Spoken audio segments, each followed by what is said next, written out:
MGTOW, the real reason men are becoming more frustrated.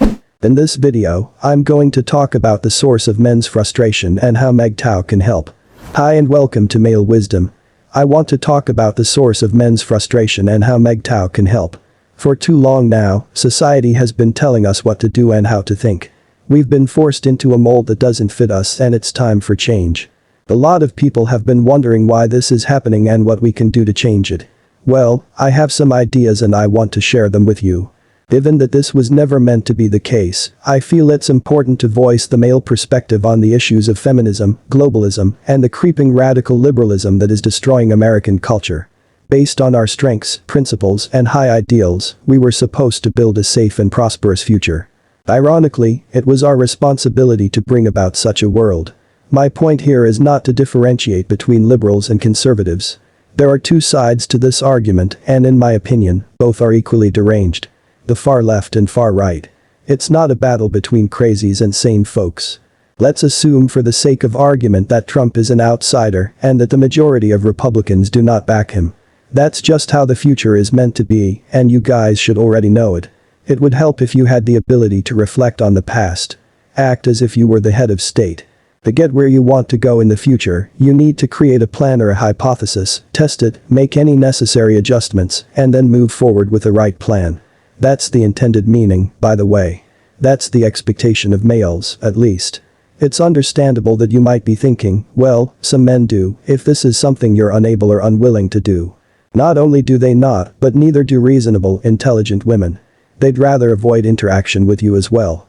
The difference between sanity and dealing with reality and treating people fairly is this. That's the difference I'm drawing between the old guard legacies mentality and the communist ideology of a collectivist group seeking victimized victim status for oneself. Okay, they've just about drowned in their own self-pity over their supposed victimhood and entitlement. They mistakenly believe that the rest of the world needs to adopt their standards of morality and ethics because they are the best in the world. When they are simply impressionable young people who have internalized the norms and beliefs of their peers. The reason this strategy is effective is that it is challenging to foresee and control one's own actions and sacrifices in the present. Gaining happiness in the here and now is much less difficult than ensuring a comfortable future for oneself. If you were a pregnant woman or a child, you'd know how reassuring it is to be able to indulge in whatever you require. As a human being, you would understand the need to comfort a sick person.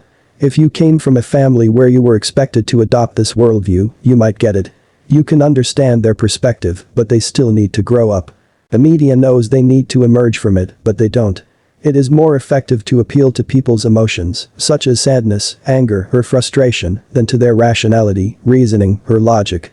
So there are the crazies on the right and the crazies on the left, and then there are the sane folks you know on the right and the sane folks you know on the left. Putting one's emotions ahead of one's rational faculties and logic is, in other words, the definition of insanity. My moral compass tells me that this is the correct course of action, so we must take it. The person is proposing this idea because they, too, would like to receive free food. They are so starving that they need free food handed to them. They were brought up to believe this way, and rational thought does not convince them otherwise. You're going to have to get out there and work for it. Okay, you can't steal it from the person who gave it to you if you can't trick them into giving it to you. The aforementioned component is broken. Fear of starvation alone is all that is needed to start manipulating people emotionally. Therefore, it cannot be considered an argument. There is complete consensus. Working for one's own financial security is a given, there's no debate there. Someone who is hungry will resort to any means necessary, including deception, manipulation, and even emotion, to satisfy their hunger. They'll use tears, guilt, and shame as a shield against communication. However, don't you think you should have to work for a living? This isn't a rational, logical discussion. What I mean is this. Insanity is characterized by a failure to move beyond one's feelings. This is something I've had some experience with as of late. Having to deal with those who think differently than you does not happen very often, but when it does, I say something like, my opinion is that you shouldn't just respect the flag of the country where you live, that is not covered under freedom of speech, that is disrespectful to your host, right? Like if you don't respect your father, then you should leave his house, you shouldn't say I disrespect you, and then contemptuous.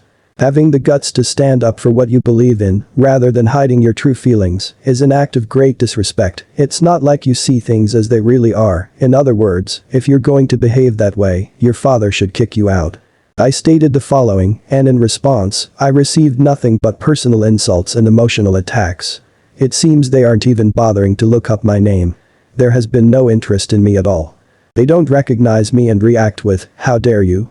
It's overwhelming to have 20 or 30 people say, "You've hurt our feelings, and we're going to unload on you." Well, I'm just one man expressing my opinion. This is the nature of public social media interaction. It would appear that I have offended feminists. The question that keeps running through my mind is, damn, what am I going to do now? When you ask yourself, what can I do to change that? You're implicitly accepting their ideology, emotional reasoning, and worldview as valid. It's impossible for you not to. Who are you, exactly? Believe that I haven't mentioned their attempts to appeal to your emotions by using insults and attacks. I've dedicated a lot of my videos to explain how a specific subset of the population uses language to articulate their feelings, and I think this is the single most significant aspect of existence.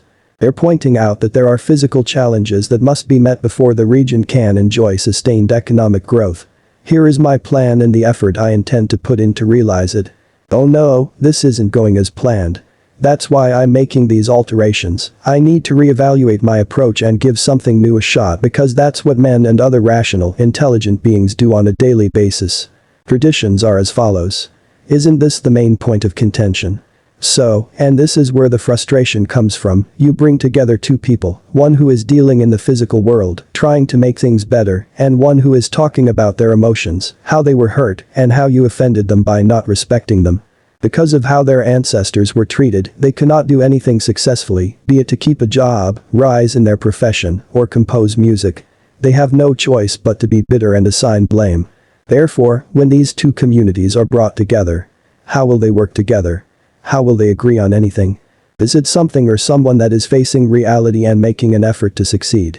So, how much leeway will they give to someone whose goal is to make their feelings their only basis for understanding the world? If they don't grasp what really matters, they'll resort to emotional abuse. You realize this is a case of childhood maladaptation in your family. It's because kids have a hard time adjusting to the real world. Since the early days of the feminist movement, women have been striving for equal rights and opportunities. However, in recent years, there has been a shift in the way that some feminists view men. Rather than working together with men to achieve equality, some feminists have begun to see men as the enemy. They blame men for all women's problems, from wage inequality to sexual harassment. This approach not only alienates men, but also divides the feminist movement. To achieve true equality, feminists must work together with men rather than against them. Only by doing so can we hope to create a fairer and more just society for everyone. There's nothing more frustrating than dealing with someone who refuses to take responsibility for their own actions. Whether it's a co-worker who continuously makes mistakes and then passes the blame onto others, or a friend who never admits when they're in the wrong, these types of people are frustrating to deal with. Not only do they make it difficult to get things done, but they also drain your energy and patience. People, and next start getting mad if they're not accepted. I trust you're aware that the media and other large establishments are capitalist free market entities that seek to exert influence. It should be clear which of these two perspectives they hope to engage with, negotiate with, and win over. 80% of your population will want welfare because they want to be taken care of and take the easy way out, rather than use the judgment and discipline that is necessary to ensure the future. They live in the moment, knowing full well that it's a slippery slope to self-criticism and awareness if they continue down it. That is to say, they strongly disagree with learning, introspection, development, and flexibility. To be opposed to it is the worst thing to happen to anyone. Almost everyone agrees this is the best option. There you have it, that, I believe, is what annoys men and sane people. It's impossible to reach that kind of compromise. Which accommodations might the realist make for the sentimentalist? Is there going to be some give and take about the plane's altitude? The frustration stems from the lack of a possible resolution because of the inability to reach a middle ground. Check out my other videos if you find this interesting. Thank you.